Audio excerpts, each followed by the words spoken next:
And hello there. We're going to be starting here momentarily with the live stream edition of Political Trade Secrets. Thank everybody who's already streaming in across the internet. We're on X, YouTube, Facebook, LinkedIn, I think some other places. I'm not quite sure. But anyway, we're looking forward to having this conversation about focus groups, courtroom strategies based on survey research, market research, also talking about Southern politics and the future of the Democrat Party with my favorite Democrat pollster, Carey Crantford, who we work with on lots of different projects, and really think this is at this moment in our country, it'd be nice to have a conversation between a Republican and a Democrat about just how politics works, but also about the future. So anyway, stay tuned. We really thank you for showing up, and thank you to everybody who's streaming in across the internet for this special live stream edition of the Political Trade Secrets podcast. With that, off with the show. Welcome to Political Trade Secrets, an inside look at campaigns and politics, where we pull back the curtain, look under the hood, and investigate all aspects of politics and how elections are won. Now, here's your host, Dustin Olson. Pollster and host of the Political Trade Secrets podcast, Dustin Olson. Dustin Olson. Dustin Olson. And Dustin Olson, pollster at American Pulse. They work for both Republicans and Democrats. And he hosts a podcast, Political Trade Secrets. Oh, we love that. We like that podcast. Now, from Washington, D.C., is pollster Dustin Olson. And welcome to Political Trade Secrets. I'm your host, Dustin Olson. Thank you for taking some time to join us today as we pull back the curtain on how politics really works. And today we have a special show in store for you. We have my favorite Democrat pollster and longtime collaborator on many projects, and we're looking forward to really getting into his expertise. So this is Carey Crantford. He's based in South Carolina, and but does work all across the country. And his area of expertise in particular is focus groups, something that I don't do much, and really would like to get his expertise and the secrets behind that. Also, something that he's really top-notch, and I would consider renowned for, is using research for courtroom strategies. Legal teams hire him to understand juries, understand what they're going to do, and other kinds of research that's important to lawyers who are litigating things.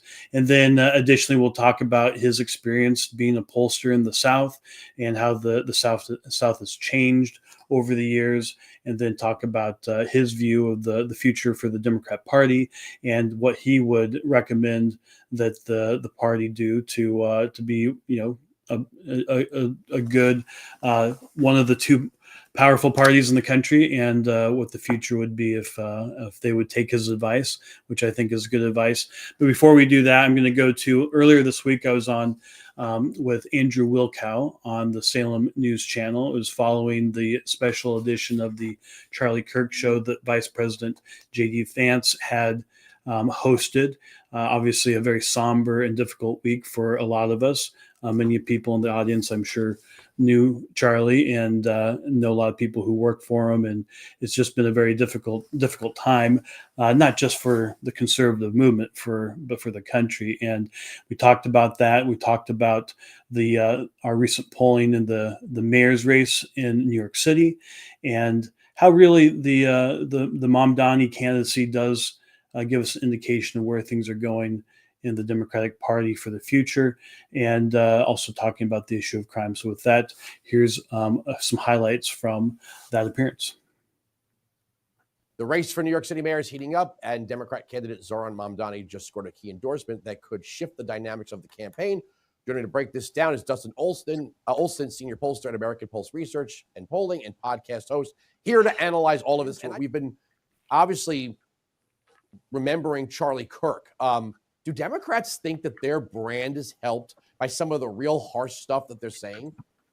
Oh, well, you'd hope that they wouldn't, but we've watched this for years now, where they've created this media environment that makes Republicans, conservatives, Christians, Donald Trump to be existential threats to them. And it's not surprising that after all of that, that we would end up in this situation after last year having the 2 assassination attempts. So it seems to be this is where they've been moving for a while. And you'd hope that the more senior voices in the party would reject it. But I think there's a database now of 20,000 plus like regular people who have been celebrating his death, which is horrific. So obviously, there's some people within their party that actually this is motivating for them. You can see that Mamdani is becoming that for the Democrats at this point. He really is the biggest name for their party right now. And I think with the governor coming out and endorsing him, what you're seeing with that is that you're watching the Democrat Party actually transform. In many ways, they're no longer a national party. I expect that they will win further elections nationally, but you do see this transformation from the party, from a traditional Democrat party to being the Democrat Socialists of America.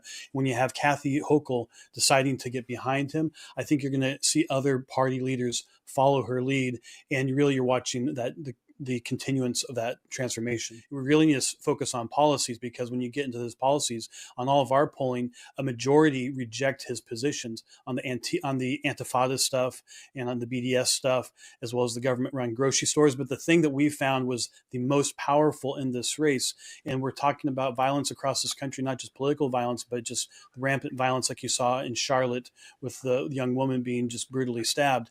This is a concern for New Yorkers. 85% of New Yorkers say that crime is a problem. Nearly 50%, it's like 48.7%, say it's a serious problem. And when you talk about the defund the police and other radical positions on crime that Mamdani has, 58% say they're less likely to vote for him. So these are the things that need to be focused on by the candidates.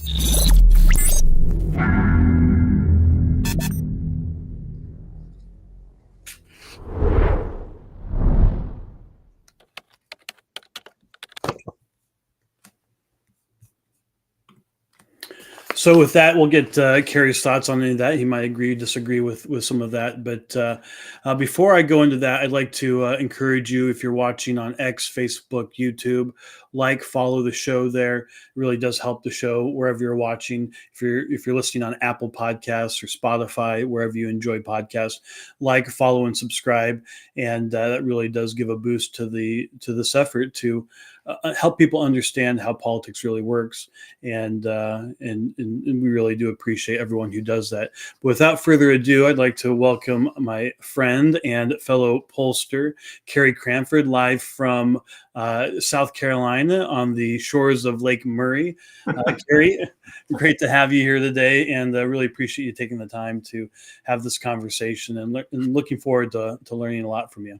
Dustin, appreciate the invitation. Really do, being here. Yeah, not a bad place right now to be on a Friday in South Carolina. So yeah, is it starting to get a little bit cooler there? It's been nice, low 80s, 60s, and in the evening you can feel it, the fall coming. And of course, football is the great herald of the change of season, and everyone's losing their mind about that in South Carolina right now. So yeah, so I asked you a little bit before the show, but tell people a little bit of, this is, there's families who have mixed politics, but in the South, it's football is a much bigger deal. So tell me a little bit about your football pedigree. Well, it's true. Well, I'm small college, born Furman University, Wake Forest, and ended up at graduate school at the University of South Carolina. But my kids kind of span the SEC. So a couple at LSU, one at Carolina, other family members from Mississippi to Mississippi State to Ole Miss to Alabama. So our family is literally game day, in terms of SEC football. Some traditions, always fun, always great. That's great. Well, that gives us a little bit of an idea of your background and how you ended up in the profession that you did. And one of the reasons why we really enjoy collaborating with you on projects is that you bring a wealth of experience and knowledge, a real academic background. So, tell us a little bit more about that, and kind of the path that you took that had you end up becoming a pollster, and really, I would say, one of the leading focus group facilitators, as well as Courtroom Strategy consultants out there. Well, appreciate that kind nod on that. I think my journey is kind of like a lot of people that work in professional politics. You kind of grow up in a household where ideas and participation and the news are all part of your life. And once you get to that age, particularly in college, and you want to connect and participate and you start doing it, you feel, motivated to be a part of it. So, coming out of school, I was looking for that way to connect. And, here comes a congressional campaign, and here comes a gubernatorial campaign, and you start off at the lowest levels as usual, and loved it, changing my educational direction in terms of being able to acquire skills that would allow me to work in it at a high level. And, have applied and adjusted those skills for literally almost 30 years as politics has changed. And as you certainly know, as technology of research has changed, and the way we communicate, all of those things have happened, across the career, which has kept things fresh, interesting, and challenging. Where I started as a pollster 20 plus years ago, the technology we're using, what we're doing now, who would have imagined? Who would have imagined? It's really light years away. I'd like to get into that in a moment, but before we do that, what was your first campaign? Like, what was the first, I'd like to be involved in politics. What got you? Yeah, I mean, there's a lot of local things. Maybe the first thing that you really felt was the 4th Congressional District in South Carolina, Greenville, Spartanburg. It was actually a very pivotal race in Southern politics. Mm-hmm. Carol Campbell won that as a Republican. It had been a Democratic seat up to that point. Our candidate had been the mayor of Greenville, Max Heller. Lee Atwater, which is the name most known, South Carolina, involved in professional politics, was the campaign manager for Carol Campbell, who then went on to be governor as well. So the tactics, techniques, and just the beginning of Southern competitive party politics kind of goes back to that to a certain degree, and began changing how particularly people in the state began looking at what is competitive, what are tactics that work, how should we approach these things, from messaging as well to thinking about coalitions in a southern state. So it's kind of interesting that I was involved in that and paralleled it. We were on the losing side of that. But sometimes, as you know, no matter what side of it is, your own losing can teach you a lot of things and can motivate you to think about how to do better in another manner. And as Southern Democrats at that point, the change was coming. And you really had to look at how you were campaigning, what you were talking about in many different ways after that point. Well, for myself, I know life lessons. The ones where I learned that was on my losing campaigns, and some of my best campaigns were actually losing a campaign in a difficult environment. And in one case, there's one that I did in Massachusetts for a Republican, tough place to be. And people actually remembered it as though sometimes people say, you're that guy who won that Massachusetts race. No, we lost. But they just remember it being a really good campaign. And it's still fun. You meet great people. You learn lots of great things. And that's so interesting that is a huge moment. Before that, it was kind of what you have now. It was a one-party state, right? Very much. That was the pivot. The sun was setting, and it took some very sharp eyes to realize how it was. Actually, if you go back to, Goldwater's race, and you look at the South, that kind of a pivotal presidential race that really showed how conservative messaging, values, and ideas were emerging as very strong forces in the South. So the Goldwater electoral map kind of suggested what was there. And then a variety of presidential elections after that. Also, you began to catch the tide of what's happening demographically, what was happening socially, what was happening in the country that was being magnified differently in the South. So a lot of things. I mean, it was a turbulent time. If you go back to the 70s, the end of the 60s, where a lot of new ideas, new ways of looking at things, and protest movements and all types of things were happening. So the bonds were loosing of the old one-party Democrats at that point, and people were looking for change in different things, in different directions.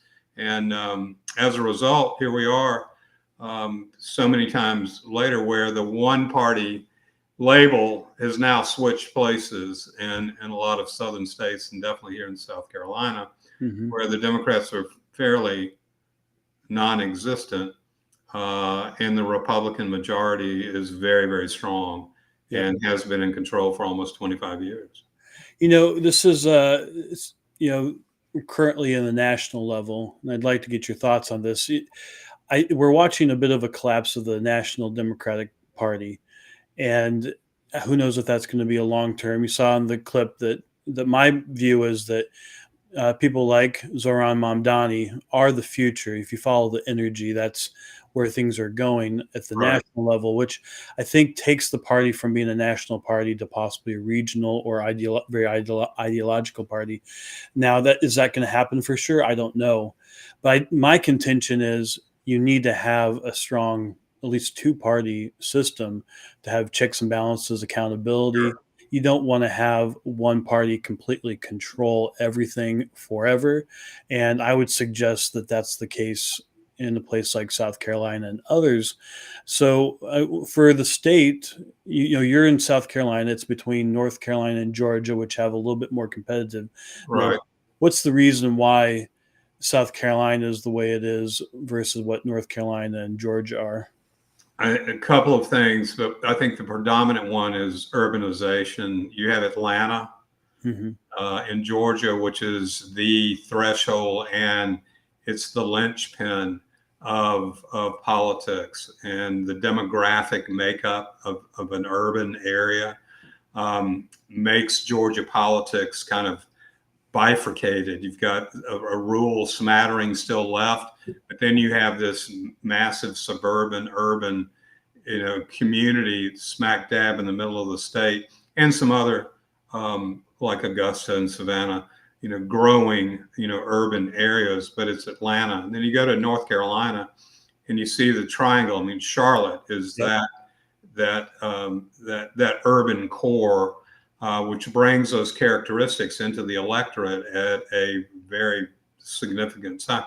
Western North Carolina is vastly different than the middle area of North Carolina versus the eastern part of North Carolina.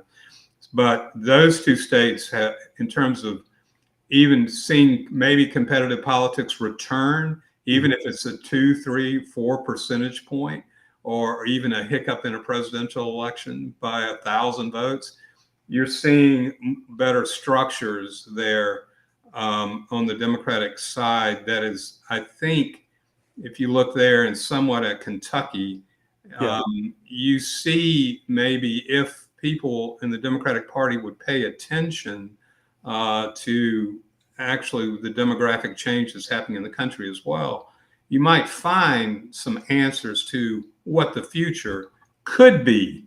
Not necessarily the way it's unfolding right now. I think, as you've rightfully, pointed, that it's a bundle of I don't know, different factions across the country that tend to be housed in very Eastern liberal areas or Western liberal areas that look at the map, look at the electoral map in a presidential, those have a different kind of set of core values, maybe thoughts about the economy, growth, who's important, than you see in the more middle sections of the country, particularly the South. Yeah. So, the flyover areas. It's so I think Democrats will win national elections, though I think if it continues this direction, it's going to be hard Yeah. for them to do so, Right. and it will be less often. I think this midterm election, it's Democrats should be in a position to be much stronger. I was looking at the congressional generic ballot, and I don't know what the numbers are today, but generally the average at this point in 2018, Democrats were up by about 8 points. Recently, it's been anywhere between 1 and 3 points. Right. And I have a feeling the events of the last week have changed that. I've seen President Trump's job approval has actually jumped. And had been kind of declining, but has jumped, at least in Rasmussen. So Right. there's things are happening. They're not as strong as they should be going into a midterm election, but I Right. think they still could pull it off. Now, but the thing I think is like, who is it that's going to show up and save them and show them the way? I think you're hinting at what that could be. I think the choice with Cooper and North Carolina, not that I'm a huge fan personally, but Right. I think that was a coup to Yeah. get him to run. You mentioned Kentucky. So who are the folks who could be able to say, you don't want to go the Mamdani path, you want to follow this path? Who are those folks? I don't know. That's it. I mean, that's I part thought of you had an answer. Yeah, I wish I did. I mean, that's part of the problem is that even though, as we saw in the last, 8 years, the leadership of the Democratic Party was a Southern voice, again, politics, who shows up, whose voice is the loudest. I don't know that there was a lot of leadership there has been to build on, across the country. And I think that's a major problem with it is who are you listening to? What structures are you looking at? The other thing is Democratic prospects. Is a professor from college who said this, Earl Black, authority on one-party politics, kind of redid the whole VOK analysis of things and wrote a variety of books.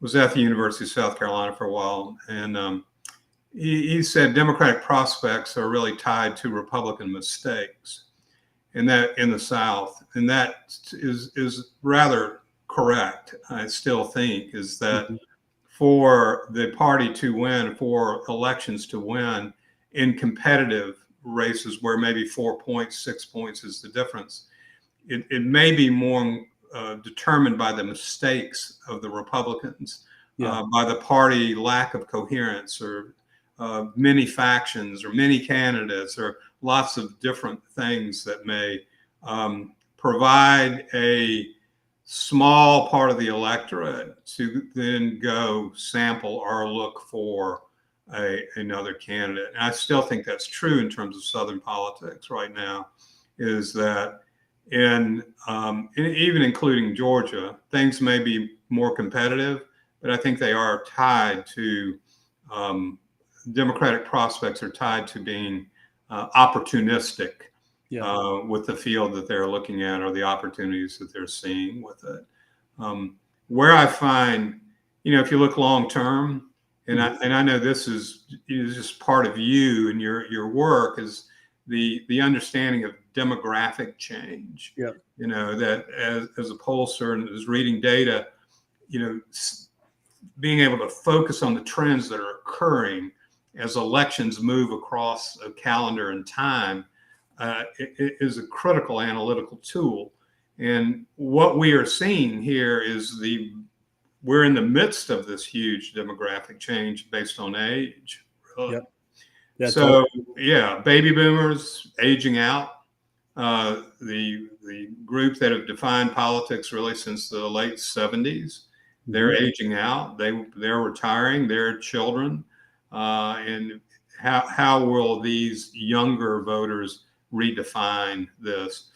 And in a way, and I think it's maybe a little bit in both parties, that our messaging in both parties, maybe because we want to win elections and we know who's voting, are still kind of geared towards that model of age group. And that's going to change in the next election cycle a lot. And how so, do you think? How what? How so do you think? Well, I think as the baby boomers age out and become, less and less of the deciding factor on most elections, who emerges, and does the 30-something group find a voice?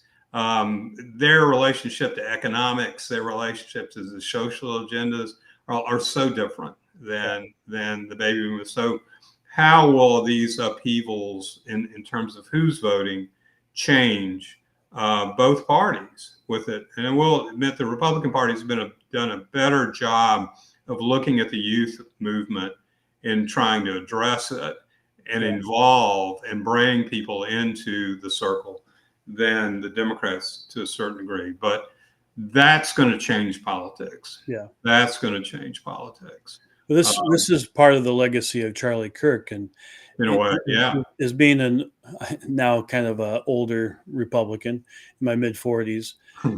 He's 15 years younger than me, and so this is the question for Republicans. He was the one who was saying these college kids have real economic concerns, and if we don't address those, they will end up with the Mamdanis. And he was prescient about that, and I think a visionary. The question for Republicans with him being taken off the table, is out of the game, is that leadership not going to be there? He was 100% the energy behind that, and the reason that was being addressed. Now, I would say that on the left, Mamdani is the one. We've done a number of polls in New York City. The affordability approach really is why he was able to win that primary and continues to be beating Cuomo. And I really don't see anything that's going to change that currently. It could change, but you see these two people on both sides that are, in a way, the voice for that generation, just from different philosophical perspectives. No, you're right. That's the stew, and how it bubbles up and it is finalized is, the fascinating part of our work is to watch that. But one other thing that goes on top of this, and I think impacts everybody across the demographic voting, path, is there's also this huge technology revolution that's going on. It's both loud and quiet. I mean, we see it every day, every month. There's new things, the way we shop, the way we buy things, how we order, how we work, and what our expectations are. Again, the baby boomer group they're figuring out their cell phones and how to stream things and all. Their careers, although some are certainly impacted by these changes, are not defined by these changes. But the 30-something coming through are defined by it. So, as you mentioned, Kirk, it said a lot of things about what life, debt, employment opportunities, how are they going to be shaped by these things? Yeah. And I think there's both an economic frustration being expressed in the younger groups, as well as a uncertainty about what am I facing, and how am I going to do this? What's there, and that's where both political parties are going to be defined is by how people deal with these things moving along in technology. We've still had somewhat of an old party issue set, for the last, I don't know how long. It's almost predictable. But as you said, Mondavi, there are unpredictable things that are now happening. And how do they put a stamp on the future for both parties, really?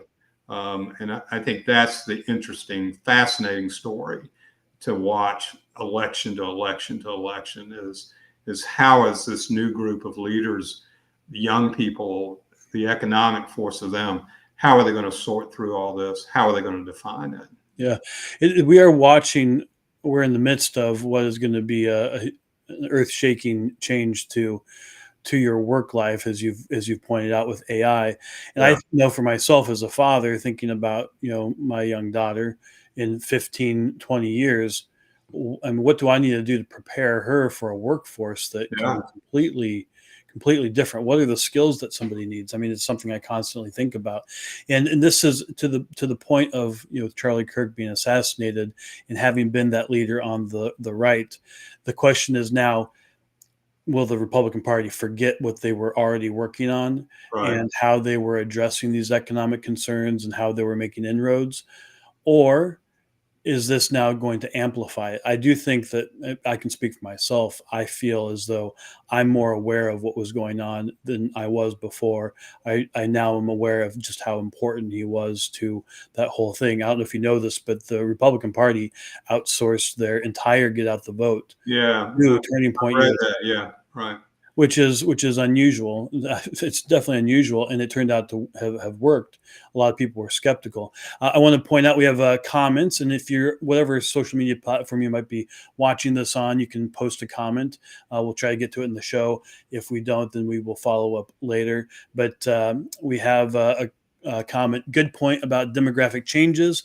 Though we were told in the past all of the changes benefited Democrats, it seems like the opposite has been true. Thoughts? Yeah, I don't know. It's we're at the beginning of this now, so it's hard to see. And again, like we said, so much of the party structures, maybe nationally, are still dominated by the interest of a little. But the change is occurring. It's starting to crack. People are starting to talk about it. People are starting to look at different issue sets. When we do focus groups, both sides, with the younger voters, they're not they're more pragmatic in their approach, and they're not as necessarily dedicated to one side over the other. They are definitely worried about their own economic future and security. They're postponing a lot of life in order to figure that out. Yeah. How do all these things come together? And then how do parties, react and change? Because the change is going to push through. Yep. It's going to push into it. And then people will react and begin to talk about these things. So, I don't know. I'm not sure. I know it's happening. You can see it. Yep. And it's just in a different generation of candidates as well. So, and I know it's a interesting story, fascinating story to watch in real time. It's happening in real time. It's interesting you bring up how they're less ideological, more pragmatic. Yeah. One of the things that we track in our national surveys is where people get their information from. You do the same thing. Yeah. And one of the questions we started asking is about podcasts and the number of people who are getting their information from podcasts. It's increasing. I think in this election cycle, you're going to have podcasts, independent media, live streams like this, that's going to actually overtake the kind of traditional legacy media. At the end of last election cycle, is almost dead even, which is fascinating to watch. And I think those shows, while some of them can be, pretty hyperbolic or maybe a little bit heightened in some of the rhetoric, for the most part, they're a little bit more independent. One of the demographics I noticed in the elections, what I would call the Maha Moms and the Maha Bros. The Maha Bros got a lot of information from podcasts, but they might not be all that, conservative on fiscal issues or on economic issues, I should say. Right. And so we watched that kind of that change about where they're getting their information. Do you think that's part of it? Definitely part of it. So the technology of that scramble, it's so impactful in many ways in terms of how diffuse it is, also how selective you can be with it, how you can control your own news to a certain degree. And then the other is how fast is the delivery with it. And then how long is the message. So we've changed, we're not reading 30-minute articles anymore. We're delivering news in 23 seconds or 9 seconds to optimize it or whatever it may be. That has an impact. That has an impact on what can be told as well as what I want to interact with. So that's a huge thing coming. As I said, the baby boomers, they're into it. They're into Facebook and do all these things and connectivity and things of that nature. But go down the scale, young, and the whole different involvement, and from social media to information media, all these things. That's it. The interesting thing for me to watch is how the marketplace is monetizing this change. Yeah. That all of a sudden it's not fringe stuff. It's not out there. It's not a group of, people communicating and sharing news. No, I mean, you can stream on, any platform now. You can put ads, you can buy into it. They're changing, they're buying each other, they're consolidating. So that the marketplace is now involved in shaping this with it. And the old legacy media, I mean, what becomes of them, but they're being replaced, systematically right now. Many of them are participating in that replacement, with their own formats and forms and things like that. So, yeah, I mean, at the heart of democracy, and we know from our own political science class and our own passion about what democracy is information is the key. How I get it, how I learn, what I want, what I know is the key to participation in forming views and making decisions. So it's a important variable in the life of our country and the process of political change. So huge. Well, you talk about the platforms and how that works. It's interesting, and I'll have the team bring up pollingclub.com. When I'm on legacy media for an interview, and I mentioned go to pollingclub.com to get our national polls or to tell us what questions to ask. Right. I almost never have anybody show up on our website and sign up to get our polls. But when I do any kind of new media, any kind of podcast or live stream or anything like that, I get a ton of signups of people who want to participate. And I don't know exactly what that is. It's partly the format. People are watching on their phone or their computers and they're able to take action immediately. But it is interesting. Sometimes you feel like a tree that fell in the forest and no one was there to hear it, to make any sound when you're on legacy media. With that, I'd like to bring up your information for Crantford Research, where you're a pollster and president, and how people can get a hold of you. So if you want to learn more about Carey and Crantford Research, you can call them if you want to do a project, 803-606-4451. You can email him at Carey, that's Carey, at Crantford.com. You can go to their website, which is CrantfordResearch.com. And Crantford is CRANTFORD research.com. So recommend people do that.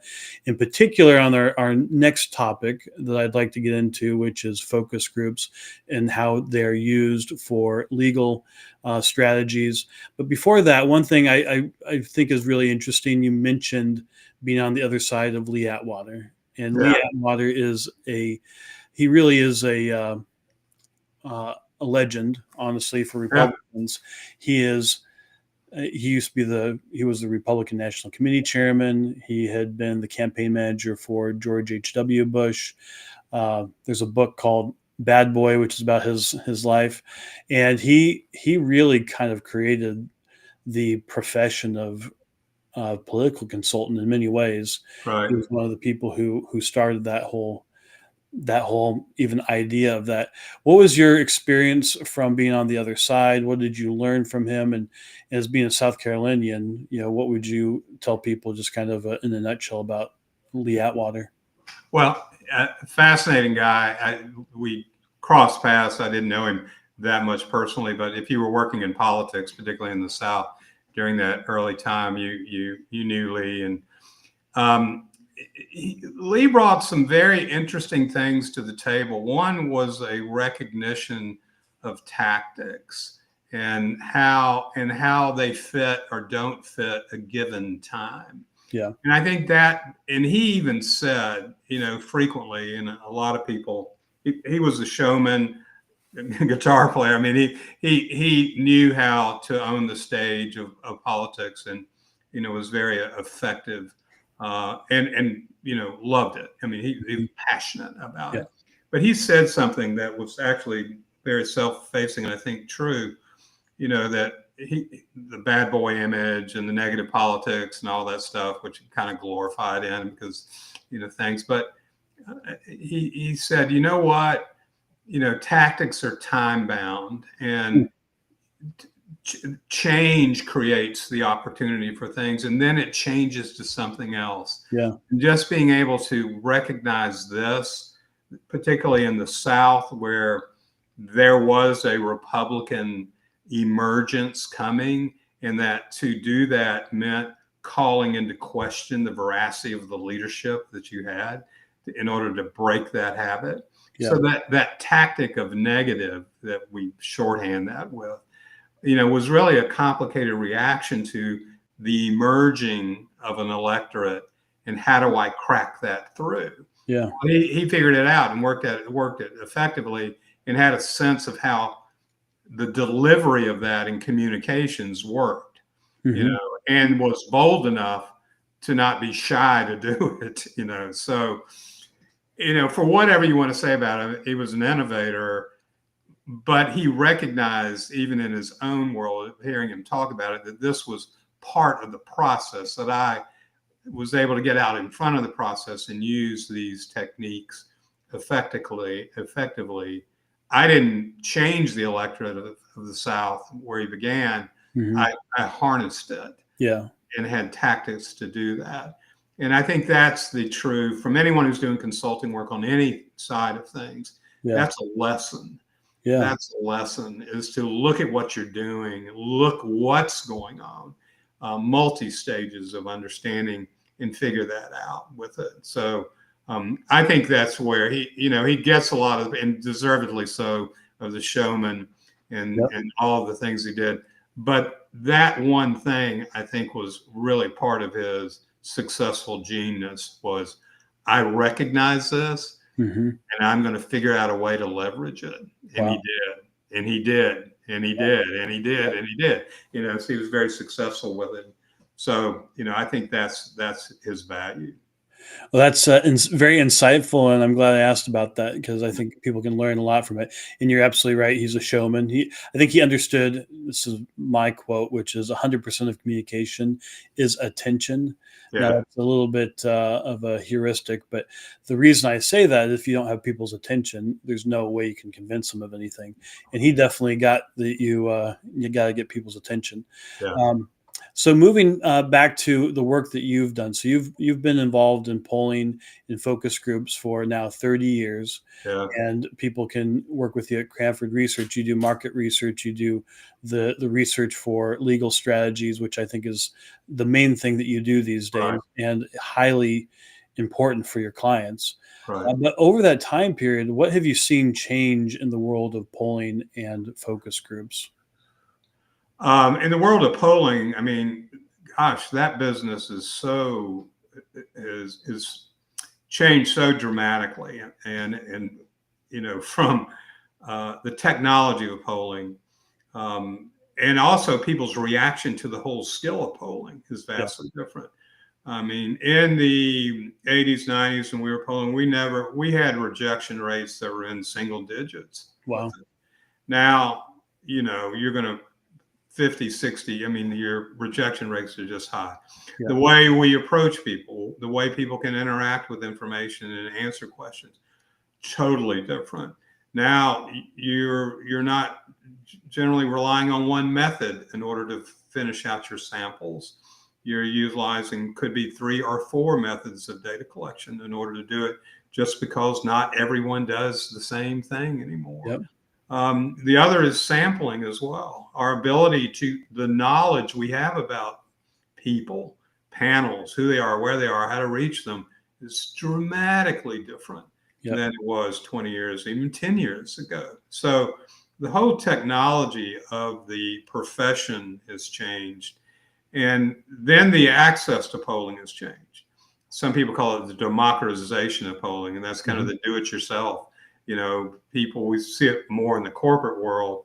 We see some in the political world where you can call up a company or subscribe won't push any particular brand, but yeah, we'll do it for you, or we'll fill out your own. Here's a questionnaire, instant, Survey Monkey is a good example. I'll just say it. Okay. And, Yeah. And you get a lot of panel trash is what we call it in the business. Yeah. Panel trash, Right. where people are using data to make decisions Right. because really to make the decision they wanted to make, but they really don't have good data.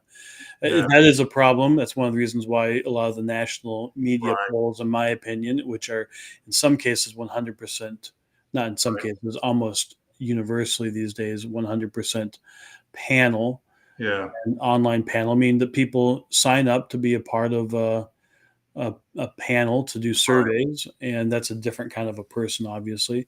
Yeah. The best person I've seen is one of your Democrat colleagues, Mark Penn, who has done, because you mentioned how we'd use multiple methods now to gather information, which is extremely important to get you more accurate results. Yeah. He started doing that to getting multiple samples from different online panels because they're all very different. So he gets kind of a different overall aggregate sample from lots of different panels. Right. I think that's brilliant, and he tends to be one of the more accurate folks doing national surveys. But there's good that's come with it, and there's been bad that's come with it. It's more expensive in some ways it's cheaper. We are starting to bring in AI tools into a lot of our stuff. There's things we could not have done a year ago that we can do now with being able to chunk through a lot of data. We are even able to do qualitative research, which I'm going to ask you to define in a second, because you really are a leader on qualitative. But we're able to we have AI that can follow up to an open-ended question in a poll on a panel or on a text message survey that will then have a conversation with the person and kind of get deeper into it. Now, I don't know if it's quite where it needs to be yet, but these are the kinds of things that are coming online. So just take a second to explain to people the difference between quantitative and qualitative. And you've been a leader on both, which is actually unusual in the business. Well, let's say certainly there are technical terms, but the quantitative usually is an empirical based system that actually is bounded by some theory of sampling and mathematics and analysis and statistical analysis. And in order to work in that field, you've got to understand exactly what your mathematical equations need to be in order to project realistically opinions or the answers to questions. So it's a completely different skill, and it's one in which a body of knowledge that's anchored in mathematics and social theory about analyzing information, predominates with it. So even the word pollster is different from, there's just various levels of it. So it's a mathematically driven model that can be evaluated statistically and is bounded by a certain rationality that is based in actually, scientific math that may not quite work in social sciences, but nevertheless we adhere to it anyway. Yeah. So and that's what a national poll is supposed to be. I don't know that I don't know about everybody's secret sauce, but theoretically that's what that is, right? Yeah, exactly. That's where you see 1,000, 500, 200, and it's good for the consumer, anybody that when you see one in the newspaper, hopefully they printed how it was done, because that's how you tell the quality of it. Size of sample, the methods in which the questions were asked, how they were asked, how long the survey took to acquire. Those things are all important variables in terms of controlling quality of it. And I'll say this, and it's true, it's a little bit old school, and I apologize for that. The value of quantitative work begins and ends with the experience of the analyst. Mm-hmm.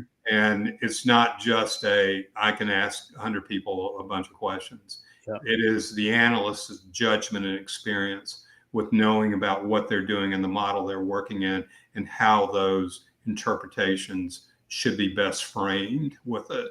So that's maybe what's missing in a lot of the stuff that's out there, but in the real stuff, that's what you're doing, and you have that core professionalism that says, I am playing by the mathematical rules, and I know through experience how to look at this data and project it. That's the difference between accuracy and just content that's out there. So the Marquette Law School, which is always talked about in the media, has their director of marketing is the one who runs their poll. Yeah. I never think of a law school as a place where they know much about mathematics. But anyway, that's a case of, I don't know that there's a lot of deep thinking going on with the structure of that study. But then on the qualitative, which is qualitative, it's a different animal. It's not bounded by the social norms of statistics in any way. And it actually, I tell my groups when I start, I said the rationale for what we're doing is, hey, let's get some people together and ask them some questions. And that's kind of the core of what a focus group is, with a lot more, structure to it, in that we want our focus groups to be reflective. They're small. They can be, it depends on where you're working. If you're working in show business, you're doing focus groups of 200 people in order to test new television commercials. If we're in our legal work, our tendency is to use 6 to 8 people, in a focus group where we have a lot of time and information intense. But we are looking to somewhat collect a group that mirrors our population of interest.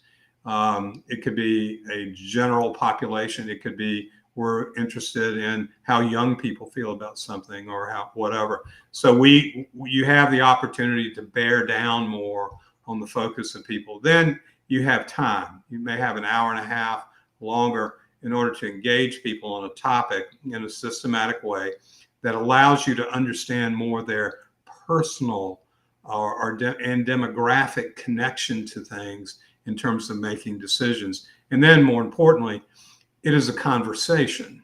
There are lots of different techniques with it, but you get to engage people in follow-up. Yeah. Well, why do you feel this way? Why is that interesting? Why wouldn't you consider this over this? So that you can do scenarios of choice and involvement, which is a little bit different than a whole lot different than a survey, although technology allows us to do that a little bit better.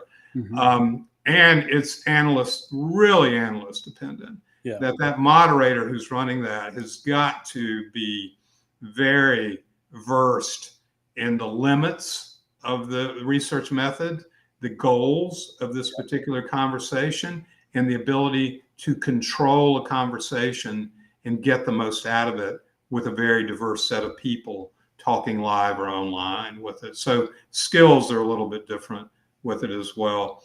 And then finally, say a little bit more about those skills, like the kind of person it takes to be able to moderate that discussion. Yeah. If you think about it, you're walking into a room with people you don't know. They're there. They know why they're there. You're told they've been recruited. You're going to pay them something. They're aware of that. So how are you going to a complete stranger walk into that room and ask them about, well, I'm going to tell you a story about a legal case. Yeah. And I want you to be fair and responsive and all this stuff.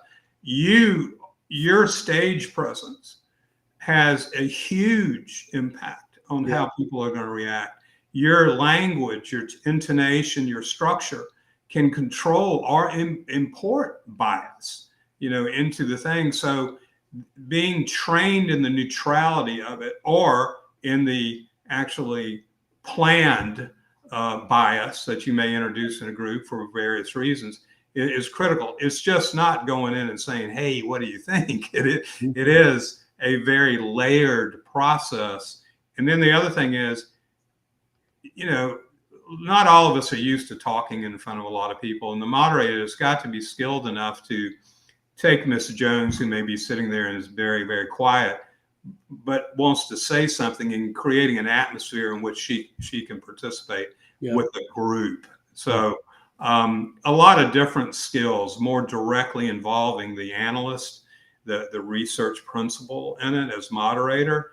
And the final thing is, focus groups may have a logical pattern. I'm going to do A, B, C, and D to find out Q. But as you're working with a group, if you've done it a lot, that group may take you somewhere else.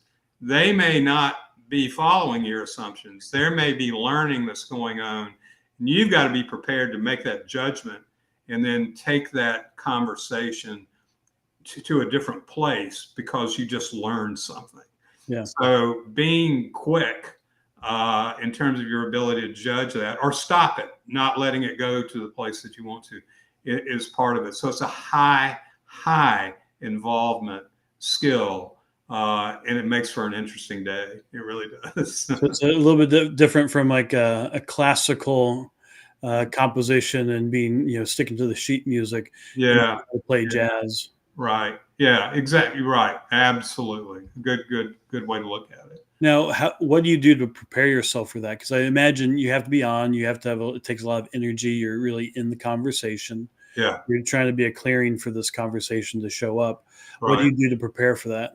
Well, my greatest lesson for anyone who's becoming a moderator or working it is over prepare. Yeah. Because you never want to be in a room and someone brings up a situation that you don't have some preparation on, answer to a question, and particularly if you're doing a legal case, because that just stalls it out. All of a sudden, somebody's asking something important, and you can't use that as a stimulus. So over prepare. We read everything that we can for, whether it's corporate, political, or whatever, and that's the kind of unseen thing of the analyst that is key, is the amount of involvement in the topic that you need in order to be an effective test, create that environment. So over prepare, read it all, think about it all. And then the other thing we kind of do on very complicated things, we'll do a test one to make sure we are handling the information correctly when we're getting live with the client's group. Yeah. Because we will test our assumptions before we get involved in a real group to make sure that we've got the flow down and we've got the right structure for it. So over prepare, test your stuff, don't make yourself, be prepared for it. And then you're going to run a good group and you're going to find out what you need. Well, for the stuff that you're doing in particular, there's a lot of money at stake. Yeah. And you have people who are going to be possibly paying a lot of money based off this. So the area that you do most of your focus groups, so it's not the only place, but you really have become an expert on the jury consulting side, on legal strategy, doing survey research, or doing focus groups in support of that. So tell us a little bit, if there's any attorneys here watching, what are all the ways that survey research and focus groups are used in support of legal strategy? It's almost like a political campaign or even a marketing campaign, is that the tools that we're most familiar with in those fields of work have been for a good little while being applied, in the legal preparation, storytelling, as well as risk analysis process for major litigation, be it civil or criminal with it. And the simple idea is to simulate arguments or a potential trial, or even a component of a trial, or a question within a trial, such as value or damages, or expert testimony.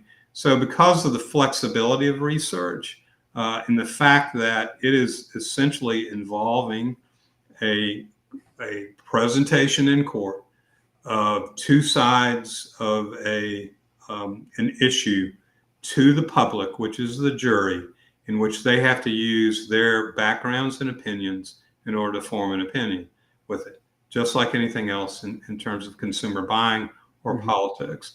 Some differences with it, but it's the same core, is we have a question. Will people relate to this or will they not?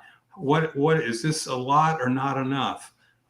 Same things that happen in terms of communications with it, just under a different structure because of the nature of the stage of a legal case. Yeah.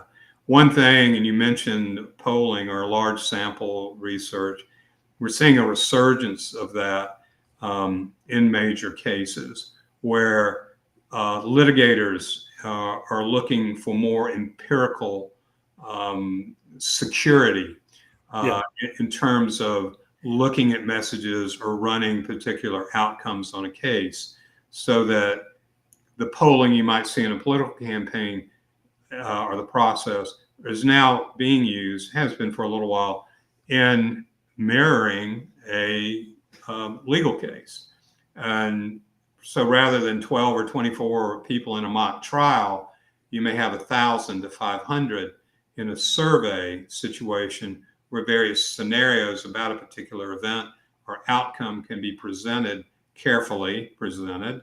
So we have so many more tools. And then you're looking at a set of results that are bounded by that rationality that comes from the empirical sciences in terms of what this means.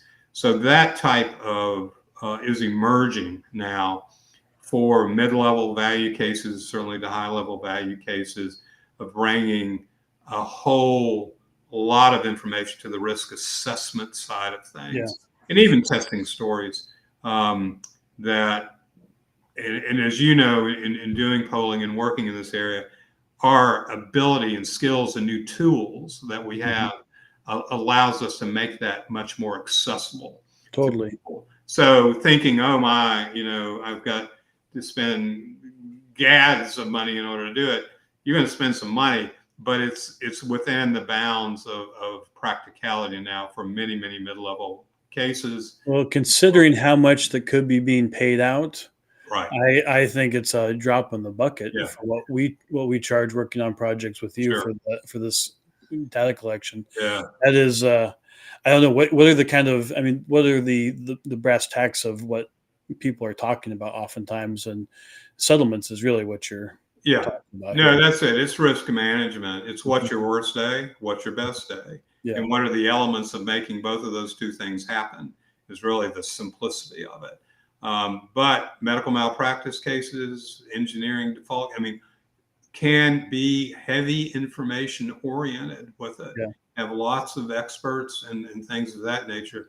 So rather than testing in real time in court, you coming to the research side of things in order to understand how I lay this out in the questions that are in the background of my presentation with it. So it's a very dynamic and exciting field. And the thing that's drawn us to it, you get a report card immediately, with either the settlement or whatever and all that stuff. So you learn. You learn fast in this, and it's a very dynamic type of thing and highly useful tool for other professionals to bring information to their table. So it's an exciting place to be.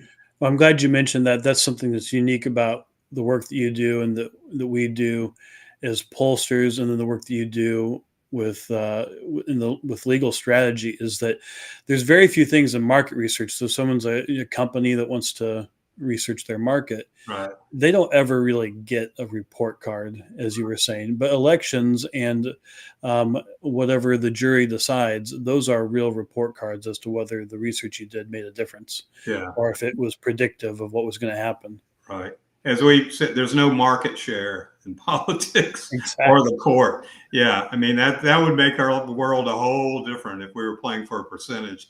But it's win or go home. So if you are a top-notch lawyer out there and you want to win your case, it kind of paint the picture of what a really good strategy for using research and how you can incorporate it into your preparation to win.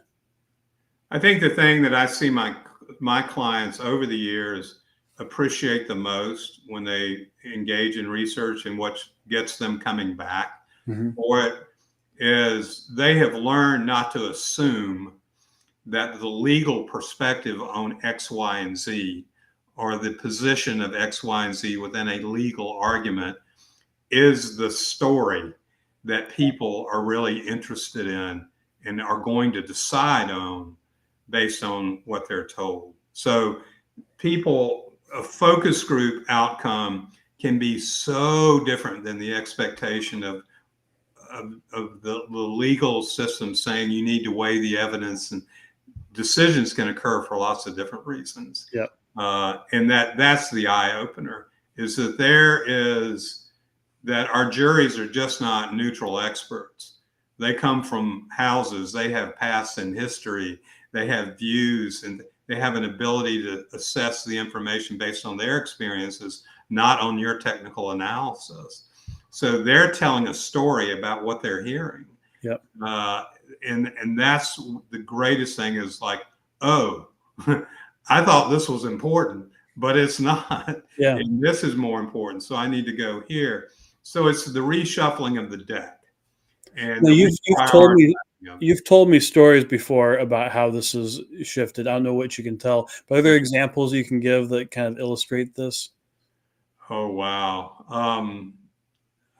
Not without getting, I don't know how much time we have. Well, it was one that I thought was particularly Yeah, funny. go ahead. Had to do with a fella being able to mow the lawn, I think. Or the loss of consortium one. Yes, the loss of consortium. I don't know if you can talk about that, but it's a big legal word that's used in civil cases as a damages term. And it usually has to do with either the husband or wife filing a countersuit saying that their loss of affection, a loss of sexual relations due to the injury that the other spouse has had. And that's kind of an add-on in a civil case, depending on what state you're in and what you're all different with it. But we had a client that was interested, and they really felt that they had a strong argument here. The husband had been injured, his back, in a terrible car accident, and that had infected significantly their relationship at home. Mm-hmm. So the wife, they wanted to test whether a loss of consortium filing by the wife in this case would be something that the jury would also consider. And they knew that women would drive this on the jury, since it was a wife talking about her sense of love, satisfaction, romantic interest, all those things in loss of consortium. So I asked, we did a focus group of women. I said, let me ask you about loss of consortium. That's a big word, legal word. And, the woman participant was snickering and said, you're really talking about sex, aren't you? And of course, let's get just straight to it. That's what it's about. And, the case here, his back was hurt. This doctor says this, his wife would say this.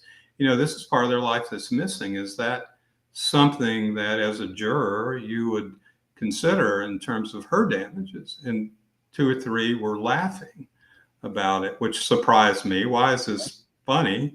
Or snickering, really kind of schoolyard snickering about it. And, a lady, she looks at me and very boldly says, well, she's probably happy because he wasn't good at it anyway. So I'm like, what? And now, if he couldn't cut the grass, and she had to use her time in order to do that, that's a real loss with it. So as you see, that's kind of a extreme, and everyone was laughing at him. But that was in the back of folks' minds. Mm-hmm. So going into court and trying to argue all this romantic loss and things like that, what we learned was it's better to look at the practical side of the relationship in the loss of consortium definition, in terms of being able to help your partner and be a part of their life, and that they don't have to spend their time doing what you normally did. Yeah. So that's the learning, and it can be kind of silly or dramatic or kind of crazy as that story is, but nevertheless, it's what people were thinking. Yeah. It's what people are reacting to, and to tell the right story with the right thematic elements was the key to it. Even though it sounds a little silly, that's the point, But it's also it's reality, and this is what I think you need in a good researcher on a campaign, or doing market research for a business, or in the work that you do with juries. Is you need somebody who can test their assumptions, right, who isn't going to be controlled by their preconceived notions, that they can hold a space where they can see something could be possibly totally different than what they expected. Right. And I think that's really important Yeah. you can almost hold two different minds on something, and you can let go of something if it turns out that your assumption wasn't correct. True. I think one of the reasons why I think Democrat and Republican pollsters get along pretty well is that I think they're generally all able to do that. And Yeah. maybe we're the future for America because these kind of conversations can happen. I want to bring up the website again and be Sure. able to tell people how they can work with Carey. As I said, we've worked with them on a number of projects. It's always a really wonderful experience. So if you want to learn more about Carey Crantford and Crantford Research, you can call 803-606-4451. Now he's based in South Carolina. I am. Work Yeah. all over the country. Yeah. Yep. And then you can email Carey at Carey, Carey, at Crantford.com, or you can go to his website, which is CrantfordResearch.com, and Crantford is Crantford research.com for everybody who's listening on the audio podcast after the live stream. So anything else you want people to know just about how to work with you and what they should be thinking about if they want to hire someone like you?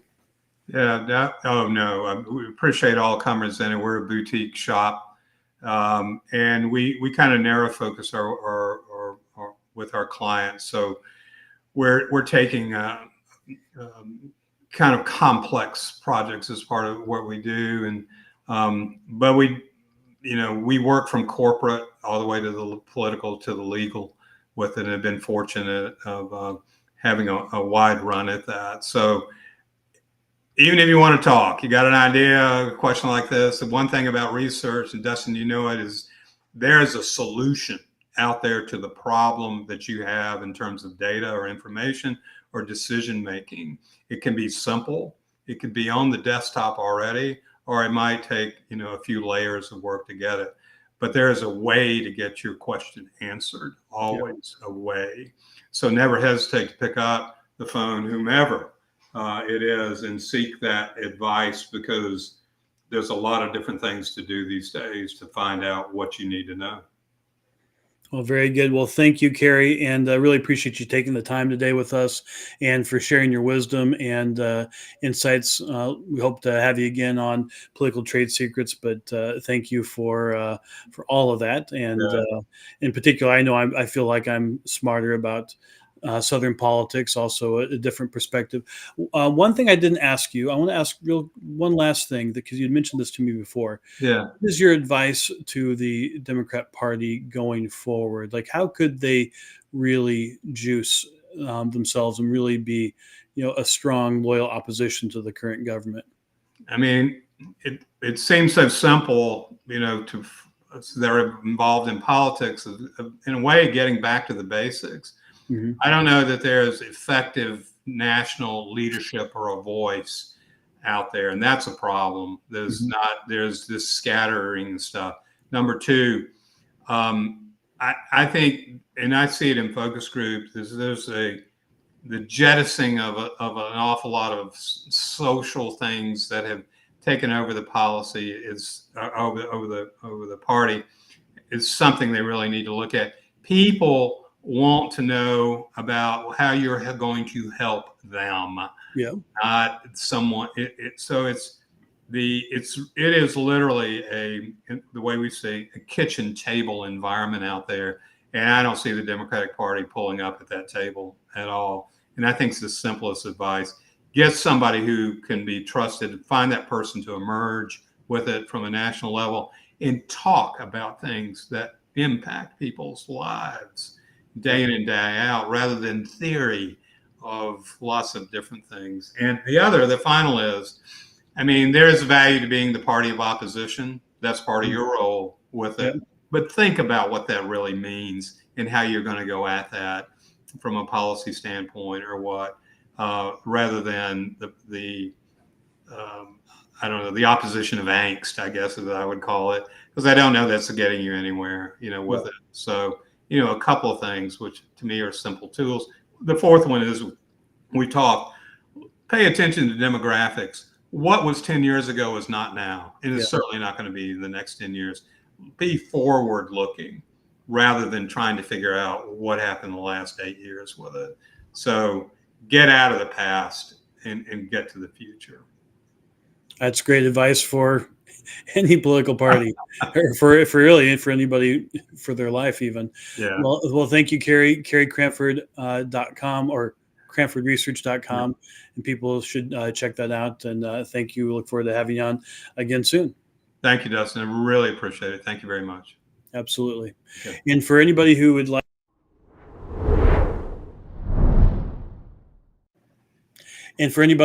to help the show, please like, subscribe, and follow us anywhere you get your podcasts. We came to you today on a live stream. You can also follow us on all the different social platforms, X, YouTube, even LinkedIn, and we can do that. So if you have suggestions for topics for this show, please reach out and let us know. Thank you to all the comments. We didn't get to everybody, but we will be following up afterwards. And thank you very much for your engagement. We do appreciate it. And with that, thank you. What we do here at Political Trade Secrets, we want to kind of explore the forces behind politics. Today, we even looked into another part of our republic where we give people a jury of their peers. That's so important to our form of government, and the good work that Carey Crantford is doing to help people in that process, and how you can actually apply that to your work if you're a company or a business trying to understand your market. So with that, thank you for joining us, and we'll see you on the next Political Trade Secrets.